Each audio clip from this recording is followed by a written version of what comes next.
Dear students, आप देख रहे हैं मेरा YouTube channel Keshav physics classes में आपका हार्दिक स्वागत है। डियर स्टूडेंट्स, इस चैनल को सब्सक्राइब कर लीजिए एंड बेल आइकन को प्रेस कर लीजिए ताकि मेरी वीडियो का नोटिफिकेशन आपके पास सबसे पहले पहुंचे। डियर स्टूडेंट्स, मैं आपके लिए पढ़ा रहा था एनसीईआरटी कोर्स इंटरमीडिएट का। सो डियर स्टूडेंट्स, आपका चैप्टर नंबर 2 चल रहा था, जिसका आज आपका लास्ट टॉपिक बचा है, वो है आपका वान डे ग्राफ जनित्र।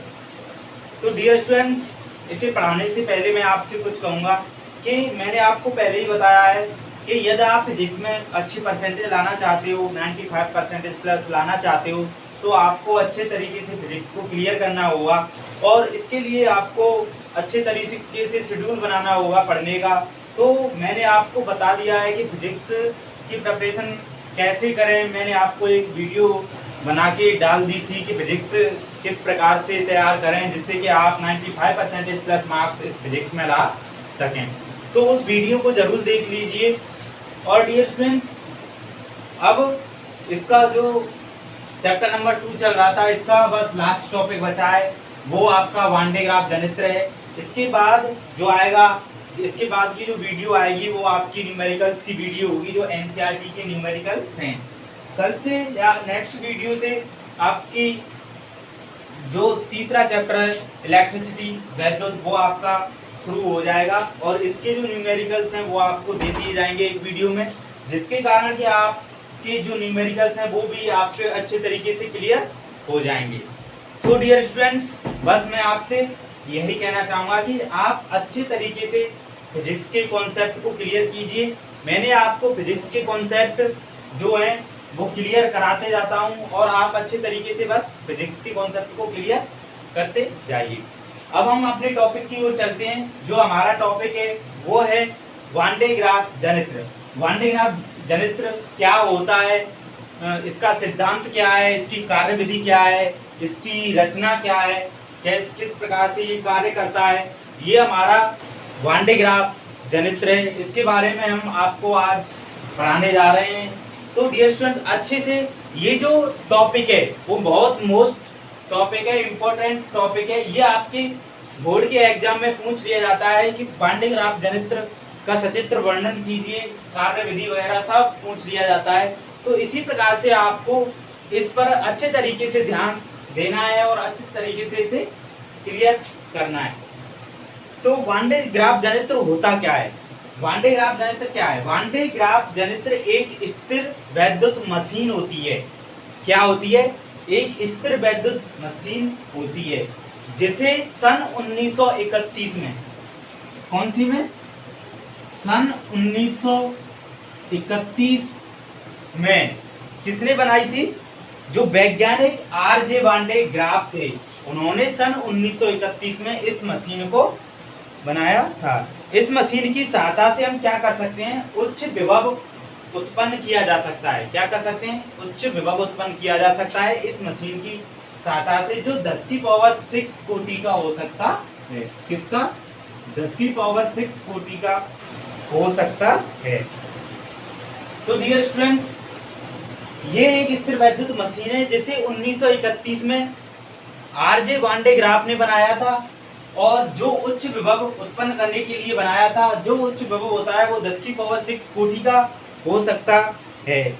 जो उच्च विभव, इनसे जो उच्च विभव उत्पन्न किया जाता है तो उससे जो विद्युत क्षेत्र उत्पन्न होता है, उस विद्युत क्षेत्र का यूज जो इलेक्ट्रॉन है, प्रोटॉन है और जो ड्यूट्रॉन है, इन आयनों को त्वरित करने में किया जाता है। किसे? इलेक्ट्रॉन है, प्रोटॉन, ड्यूट्रॉन आदि, ये जो आयन हैं, इन आयनों को त्वरित करने में उस वैद्युत क्षेत्र का उपयोग किया जाता है। जो विशाल वैद्युत क्षेत्र है, मतलब बड़ा वैद्युत क्षेत्र उत्पन्न होता है इन उच्च वोल्टताओं के कारण, जिसके कारण हम क्या करते हैं? इनको त्वरित करते हैं।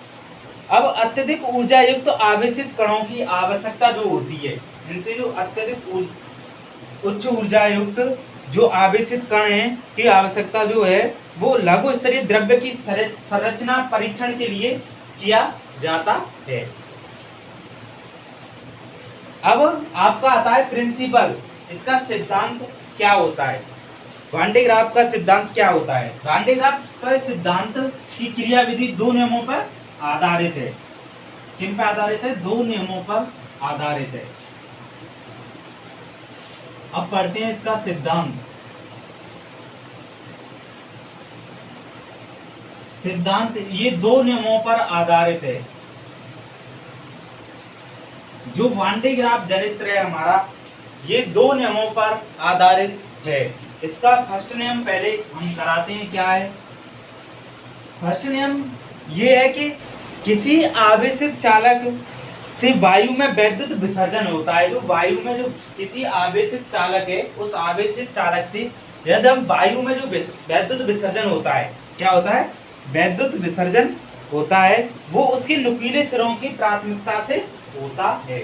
जो उसके नुकीले सिरे हैं उनकी प्राथमिकता से वैद्युत का विसर्जन होता है। इसके लिए हम एक कोई चालक लेते हैं। क्या लेते हैं? माना हम एक चालक लेते हैं जो गोला होता है, जिसकी त्रिज्या r होती है। जिसकी त्रिज्या क्या होती है? r त्रिज्या का गोला होता है, और जिस पर हम आवेश q देते हैं। क्या देते हैं? q आवेश देते हैं। तो आवेशन के कारण उस पर क्या होता है कि उसके विभव में वृद्धि होने लगती है। क्या होने लगती है? उसके विभव में वृद्धि होने लगती है।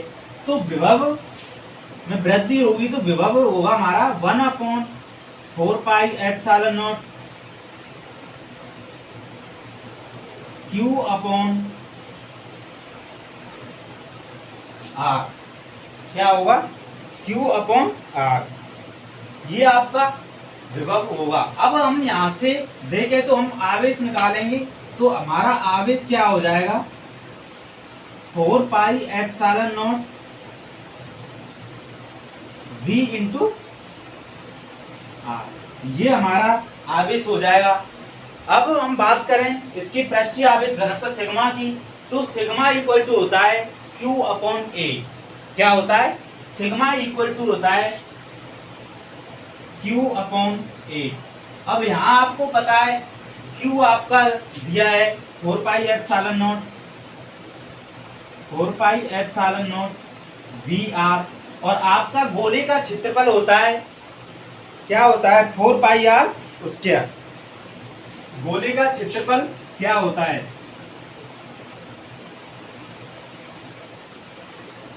होता है आपका 4 पाई R स्क्वायर। जो यहाँ पर जो है sigma equal to Q upon A, यहाँ Q आवेश है, A क्षेत्रफल है। A क्षेत्रफल किसका? जो गोला लिया है, जो हमने एक चालक लिया है गोला, उसका क्षेत्रफल है A। तो हम जो करा रहे हैं, सिद्धांत करा रहे हैं। सिद्धांत आपका दो नियमों पर आधारित है, जिसका फर्स्ट नियम चल रहा है जो मैं बता रहा हूँ। अब सेकंड नियम आएगा इसके बाद। अब फर्स्ट नियम को देखते हैं। क्षेत्रफल क्या होगा? 4 पाई R स्क्वायर हो जाएगा। 4 पाई से 4 पाई कैंसिल, एक R से एक ये कैंसिल, और बचा क्या? Sigma equal to epsilon not V upon R हमारा बचेगा। तो यहाँ पर आपको पता है एप्सिलॉन नॉट और V तो कांस्टेंट है। V कांस्टेंट क्यों है? क्योंकि हम यहाँ ये जो है वो क्या है? चालक का पृष्ठ जो है वो समविभवी पृष्ठ है, जिसके कारण V कांस्टेंट है और एप्सिलॉन भी कांस्टेंट है। तो ये यहाँ से ये क्या हो जाएगा? F sigma direct proportional to R की 1 अपॉन R के हो जाएगा। मतलब सिग्मा इनवर्सली प्रोपोर्शनल होगा इसकी जो चालक की रेडियस है इस गोले की, उसके। तो यहाँ से हम देखते हैं कि यदि R टेंस टू 0 होगा, यदि R टेंस टू 0 होगा तो सिग्मा टेंस टू क्या हो जाएगा? इन्फिनिटी हो जाएगा। यदि हमारी त्रिज्या, जो चालक की जो त्रिज्या है, वो यदि 0 की ओर अग्रसर है, किसकी ओर अग्रसर है? यदि वो 0 की ओर अग्रसर है, तो हमारा जो पृष्ठीय आवेश घनत्व सिग्मा है वो किसकी ओर अग्रसर होगा? अनंत की ओर। क्यों होगा? यदि आप R की जगह यदि ये R 0 की ओर अग्रसर है तो यहाँ 0 रखेंगे, 1/0 इन्फिनिटी हो जाएगा। तो सिग्मा किसकी अग्रसर ओर हो जाएगा? इन्फिनिटी की ओर अग्रसर हो जाएगा। तो यहाँ से क्या पता चलता है हमारा? इस यहाँ से सिग्मा इक्वल टू इन्फिनिटी की ओर अग्रसर हो रहा है, सिग्मा इन्फिनिटी की ओर अग्रसर हो रहा है, तो ये पता चलता है कि इस पर बहुत उच्च आवेश घनत्व उत्पन्न किया जा रहा है। इस उच्च आवेश घनत्व के कारण आवेश का क्षरण होगा। क्या होगा? क्षरण होगा, जिस कारण के नुकीले सिरों के संपर्क के वायु के जो कण हैं, क्या है, जो संपर्क, इसके नुकीले सिरों के संपर्क में जो वायु के कण आते हैं, जो वायु के कण हैं वो आवेश ले लेते हैं। क्या कर लेते हैं? वे आवेश ले लेते हैं और तथा परस्पर आकर्षित करते हैं। क्या करते हैं? परस्पर अपनी ओर अट्रैक्ट करते हैं, एक दूसरे को क्या करते हैं? अपनी ओर आकर्षित करते हैं। अब क्या होता है यहाँ? अब नए कण संपर्क में आते हैं। उसके आने के बाद अब नए कण संपर्क में आएंगे। जब नए कण संपर्क में आते हैं तथा उनके बीच क्या होने लगता है? फिर प्रतिकर्षित होने लगते हैं।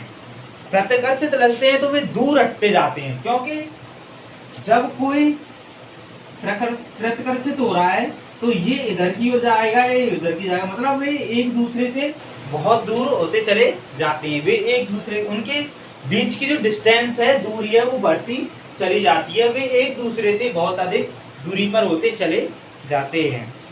हमारा ये लास्ट टॉपिक चल रहा है वन डे ग्राफ जलित, जो इस चैप्टर का लास्ट टॉपिक है। तो इस प्रकार यहाँ से एक हमें धारा जनरेट हो जाएगी। क्या हो जाएगी? धारा उत्पन्न हो जाएगी। तो ये आपका क्या था? फर्स्ट नियम था, जो मैंने बताया था कि सिद्धांत, इसका प्रिंसिपल जो है, दो नियमों पर आधारित है। इसका फर्स्ट नियम तो ये हो गया। अब आपका आता है इसका सेकंड नियम। सेकंड नियम में क्या होता है वो हम देखते हैं।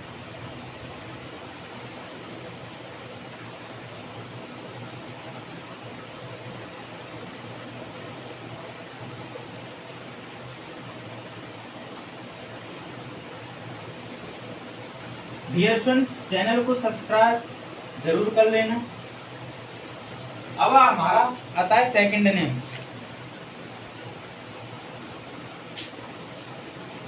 सेकंड नियम आता है। सेकंड नियम में क्या करते हैं? एक स्मॉल आर त्रिज्या का एक गोला लेते हैं। क्या लेते हैं? स्मॉल आर त्रिज्या का एक गोला लेते हैं। क्या लेते हैं? स्मॉल आर त्रिज्या का एक गोला लेते हैं। क्या लेते हैं? एक गोला लेते हैं, जिस पर प्लस के क्यू आवेश, क्या, जिस पर प्लस के क्यू आवेश वितरित है। और ये जो चालक गोला है वो ए लिया गया है, मतलब ए चालक गोला लिया गया है। अब हम इसी के सकेंद्रीय के रूप में, मतलब एक और चालक गोला लेते हैं। अब वो कैपिटल आर त्रिज्या के गोलीय कोष बी से घिरा होता है। किससे घिरा होता है? आर,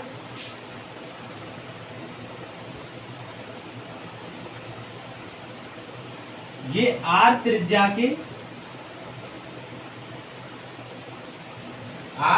के एक गोलीय कोष से घिरा होता है। क्या होता है? घिरा होता है। अब इस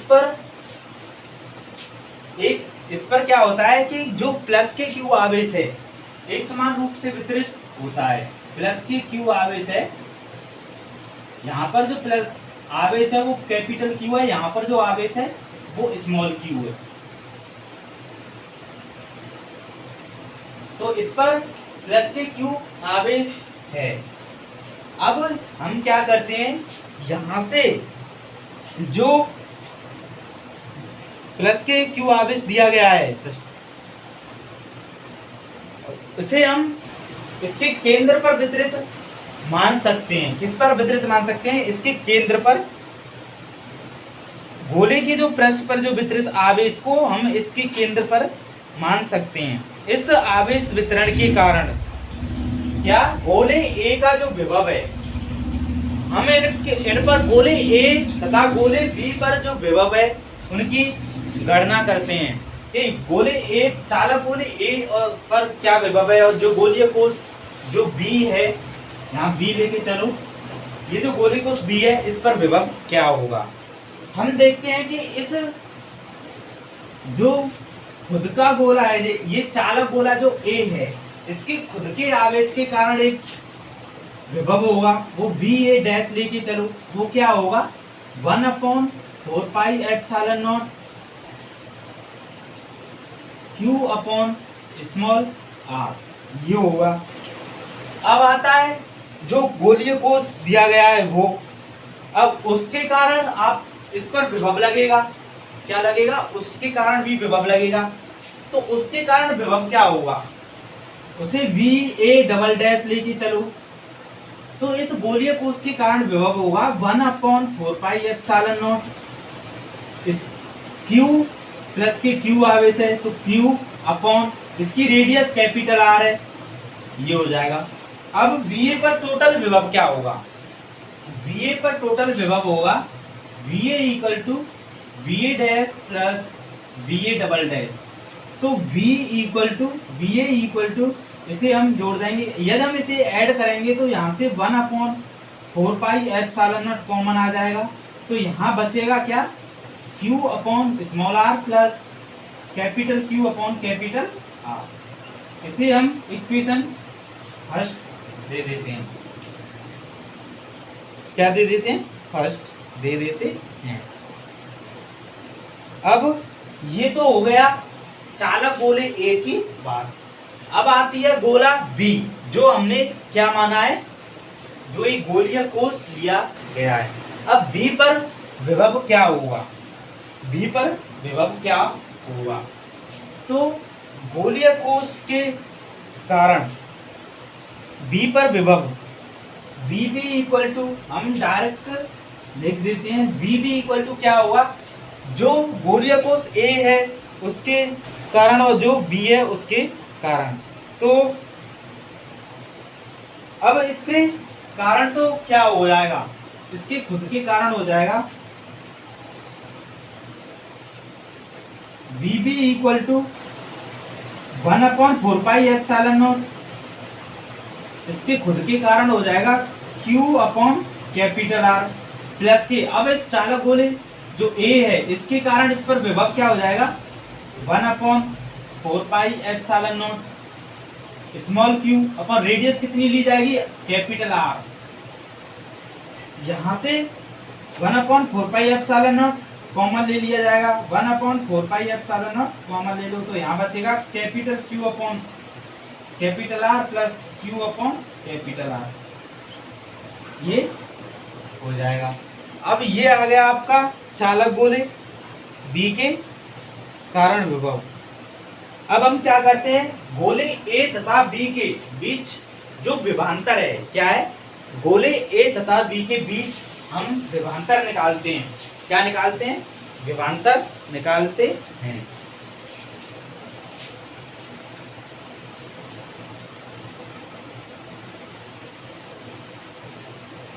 यहां से निकालेंगे बी ए माइनस बी बी, आपको बस वैल्यू पुट कर देनी है, क्या है, ये निकल के आई थी 1/4πε0, इसमें भी 1/4π, इसे इक्वेशन नंबर सेकंड दे दीजिए, इसमें भी 1/4πε0 है, इसमें भी 1/4πε0 है, तो इसमें से ये बाहर कॉमन आ जाएगा।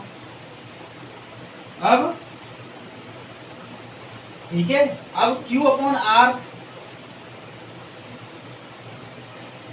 Plus Q upon R minus हो जाएंगे ये, तो माइनस के Q upon capital R minus के Q अपॉन कैपिटल R, यहां से आपको Q upon capital Q upon R cancel हो जाएंगे, तो आपको क्या बचेगा, स्मॉल Q अपॉन R और small Q upon capital R आपको यहाँ बच जाएगा। तो डियर स्टूडेंट, मैंने आपको बताया कि ये एक इम्पोर्टेंट टॉपिक चल रहा है, तो इस इम्पोर्टेंट टॉपिक को आपको अच्छी तरीके से क्लियर करना है। तो यहाँ आपको बचेगा small Q upon R minus के small Q upon capital R, ये आपका आ जाएगा, जो VA माइनस के VB होगा, क्या है, VA माइनस के VB, जो चालक गोला A है और जो चालक गोला B है, जिसे हमने क्या लिया है, जो गोलीय कोष लिया है, वो इस दोनों के मध्य जो विभवांतर होगा वो 1/4πε0 Q/r माइनस Q/r निकल के आ जाता है। अब इस समीकरण, इसे हम 3 दे देते हैं। इस समीकरण से क्या पता चलता है? इस समीकरण से हमें पता चलता है कि गोलीय कोष जो हमने लिया था, चालक गोला जो गोलीय कोष लिया था B, जिस पर आवेश हमने Q लिया था कैपिटल, तो इस समीकरण से हमें पता चलता है कि उस जो गोला B है उसके आवेश पर ये समीकरण डिपेंड नहीं कर रहा है। तो डिपेंड नहीं कर रहा है, इसका मतलब है इस गोले पर, इस चालक गोले पर जो गोलीय कोष लिया गया था, इस पर चाहे कितना भी आवेश रख दिया जाए, कितना भी आवेश दे दिया जाए, या इसे आवेश रहित रख दिया जाए या नेगेटिव दे दिया जाए, तो इस पर कोई इफेक्ट, इस फॉर्मूले पर आपको कोई इफेक्ट देखने को नहीं मिलता है। मतलब B पर ये निर्भर नहीं कर रहा है। क्या नहीं कर रहा है? B पर निर्भर नहीं कर रहा है। अब यहां देख के चलो, यदि VA माइनस VB 0 से बड़ा है, या जो स्मॉल, जो कैपिटल R है, क्या है, कैपिटल R जो है वो स्मॉल r से बड़ी है, तो क्या है कि इसका जो विभव होगा, किसका, A पर जो विभव होगा VA, वो अधिक होगा VB के विभव से। तो ये हो जाएगा। तो क्या होता है कि चाहे बड़े कोष पर कितना भी आवेश संचित क्यों ना हो जाए, कितना भी आवेश संचित कर लो, और यदि वह धनात्मक भी है तो भी भीतर का गोला सदैव क्या होगा, उच्च विभव पर ही रहेगा। मेरा कहने का मतलब बस यही है कि इस जो गोला B है, इस पर चाहे आवेश, कितना भी आवेश संचित कर दिया जाए, लेकिन जो गोला A है उसका विभव हमेशा ज्यादा होगा किसके विभव से, B के विभव से, क्योंकि आवेश पर ये डिपेंड नहीं कर रहा। इसलिए इसी कारण से गोले A का विभव गोले B के विभव से ज्यादा होगा। इसका मतलब क्या है कि हम छोटे अथवा बड़े गोले को तार से संयोजित करें तो तुरंत ही आवेश जो है, यदि हम इन दोनों गोलों को यदि तार से संचित कर दें, तार से कनेक्ट कर दें, तो तुरंत ही कनेक्ट करते ही जो छोटे गोले पर जो आवेश है, जो छोटे गोले का जो विभव है, उस पर से बड़े गोले की विभव की ओर गोले तार से संयुक्त करने तुरंत ही आवेश छोटे गोले से बड़े गोले में प्रवेश तो हो जाएगा। Q का परिमाण काफी अधिक हो जाएगा। तो इससे बाहरी गोले का विभव बढ़ता जाएगा। और वो मैंने आपको बताया था जब मैंने आपको पढ़ाया था सिग्निफिकेंस ऑफ पोटेंशियल, मतलब वैद्युत विभव का electric potential, significance of electric potential जब मैंने पढ़ाया था आपको, तो मैंने आपको बताया था कि इस पर आवेश कब तक संचित होगा, जब तक कि दोनों गोलों पर विभव समान ना हो जाए, तब तक इस पर जो आवेश है ट्रांसफर होता रहेगा। तो इससे बाहरी गोले का विभव बढ़ता जाएगा, तब तक वायु क्षेत्र को ध्वस्त करने की जो सीमा तक नहीं पहुंच जाता। तो यह वान डे ग्राफ जनित्र का सिद्धांत है। ओके, यही जो है वो वान डे ग्राफ का सिद्धांत था जो मैंने आपको बताया है। अब आपका वान डे ग्राफ की रचना आती है कि वान डे ग्राफ की रचना क्या है।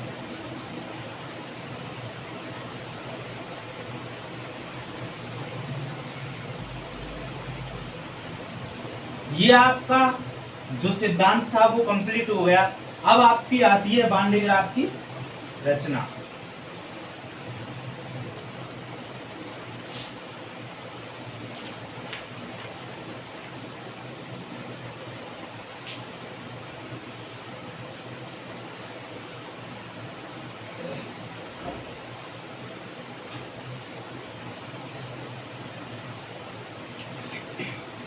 पानी पी लेता हूँ।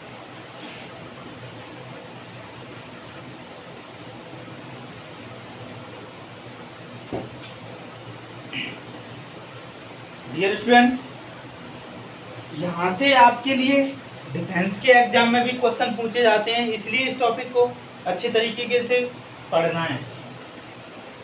तो अब आपकी रचना आती है कि वान डे ग्राफ घनत्व की रचना क्या होती है, वो हम आपको बताते हैं।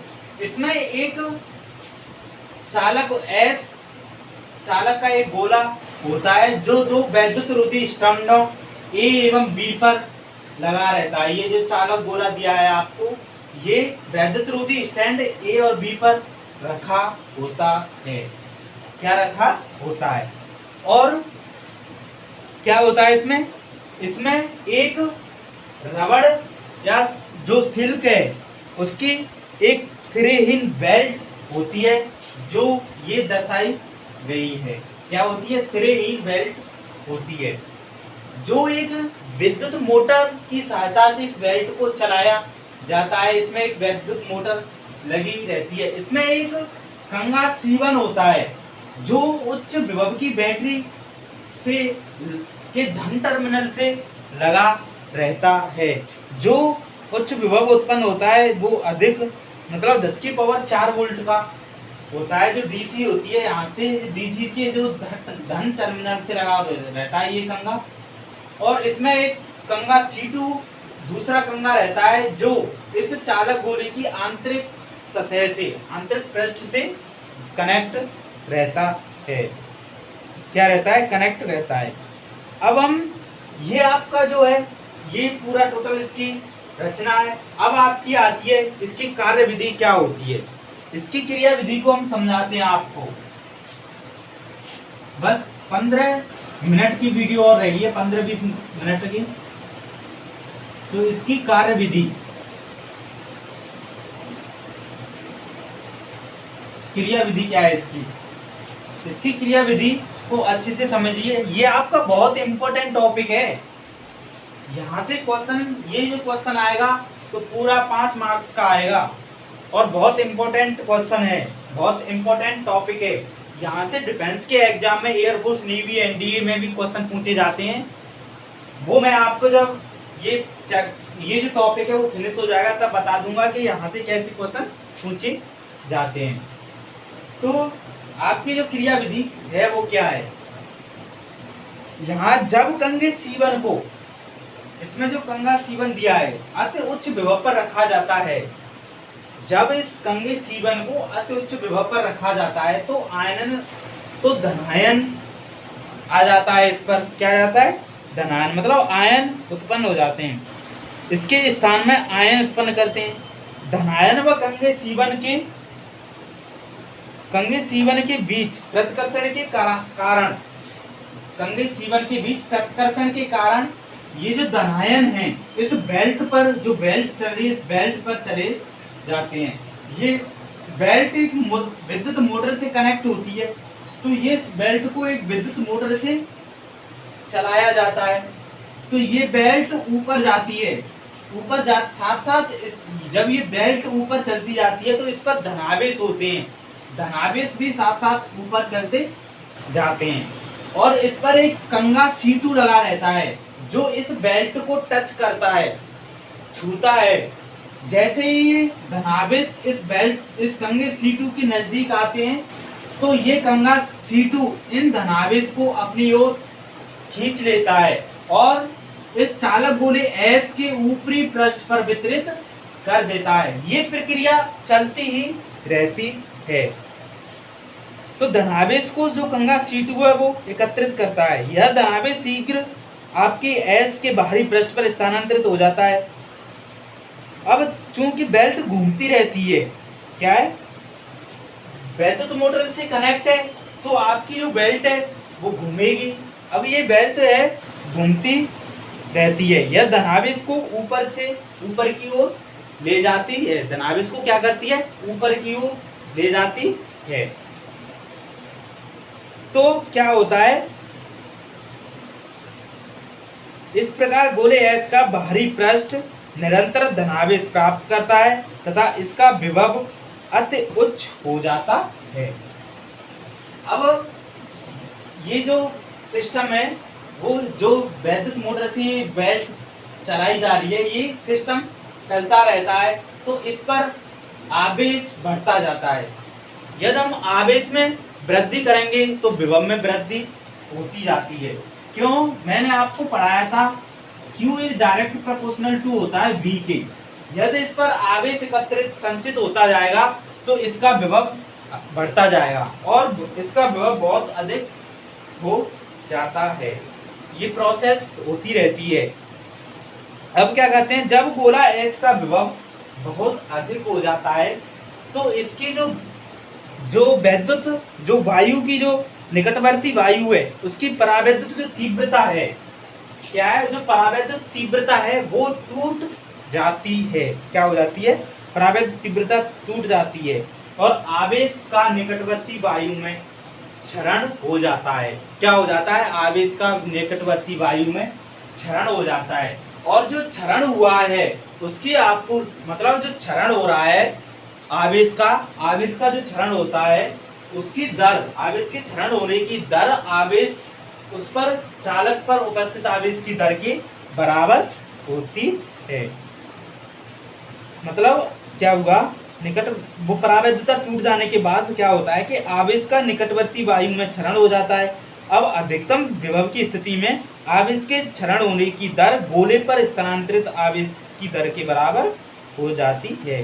अब गोले से आवेश के क्षरण को रोकने के लिए, अब इस पर जो आवेश का क्षरण हो रहा है उसे रोकने के लिए क्या करते हैं, उसे रोकने के लिए या तो इसे किसे कनेक्ट कर देते हैं, पृथ्वी से कनेक्ट कर देते हैं, या इसे किसी मतलब दाब, किस पर, उच्च दाब और उच्च दाब पर वायु भरे टैंक में रखा जाता है। किस में रखा जाता है? उच्च दाब पर वायु भरे टैंक में रखा जाता है इस सिस्टम को। तो ये क्या होता है कि वान डे ग्राफ जनित्र धन आवेशित कणों को अति उच्च वेग तक ले जाता है। क्या करता है? अति उच्च वेग तक त्वरित करने में प्रयोग किया जाता है। अब ये आपकी जो क्रिया विधि है वो आपकी क्रिया विधि यहाँ तक कंप्लीट हो जाती है। अब आते हैं कि इसके यूजेज क्या हैं, इसके उपयोग क्या हैं, इसके दोष क्या हैं, हानि क्या है इसकी। अब आपका यूज आता है, इसके यूज क्या हैं, इसके यूज उपयोग बताते हैं हम आपको क्या है। इसका उपयोग किया जाता है, मैंने आपको बताया था इसका उपयोग किस लिए किया जाता है, उच्च विभवांतर उत्पन्न करने के लिए इसका उपयोग किया जाता है। किसके लिए उपयोग किया जाता है? उच्च विभवांतर उत्पन्न करने के लिए हम इसका उपयोग करते हैं। और मैंने आपको बताया था इलेक्ट्रॉन है, न्यूट्रॉन है, क्या है, इलेक्ट्रॉन है, न्यूट्रॉन है, प्रोटॉन है, अल्फा कण है, इनको त्वरित करने के लिए इसका उपयोग किया जाता है।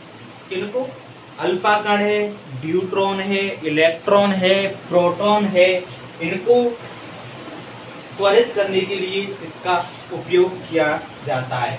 और किस में किया जाता है इसका उपयोग? इसका उपयोग नाभिकीय विघटन, इसका उपयोग नाभिकीय विघटन में भी किया जाता है, अर्थात नाभिकीय भौतिकी में इस सिस्टम का उपयोग किया जाता है। किसका? वान डे ग्राफ जनित्र का उपयोग हम नाभिकीय भौतिकी में भी करते हैं। अब आता है इसका दोष, फॉल्ट क्या है इसके, ये क्या कमियां हैं इसकी, दोष क्या है, मतलब इसका दोष है कि ये उच्च विभव के कारण खतरनाक भी हो सकता है।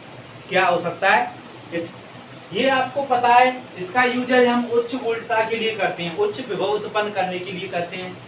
तो ये इसका ये दोष है कि ये उच्च विभव के कारण ये हानि पहुंचा सकता है, ये खतरनाक हो सकता है और ये बहुत बड़ा सिस्टम है। तो इसका आकार बड़ा होने के कारण क्या होता है, ये असुविधाजनक भी है। क्या है? ये असुविधाजनक है। तो ये आपके जो हैं आपके यूजेज है और फॉल्ट मतलब दोष हैं। तो डियर स्टूडेंट्स, आपका ये जो टॉपिक है वो कंप्लीट हुआ। अब हम देखते हैं कि आपकी वीडियो कितनी बड़ी हो गई। आपकी वीडियो 35 मिनट हो चुकी है। बस आपकी 5 मिनट और लूँगा, जहाँ से आपको बताया जाएगा कि आपके क्वेश्चन जो डिफेंस एग्जाम में पूछे जाते हैं, एनडीए में, नेवी में और एयरफोर्स में, वो कैसे पूछे जाते हैं। एक क्वेश्चन यहाँ से आपके लिए बनाया जाता है कि उच्च वोल्टता उत्पन्न करने के लिए, उच्च विभव उत्पन्न करने के लिए किस युक्ति का या किस मशीन का उपयोग किया जाता है।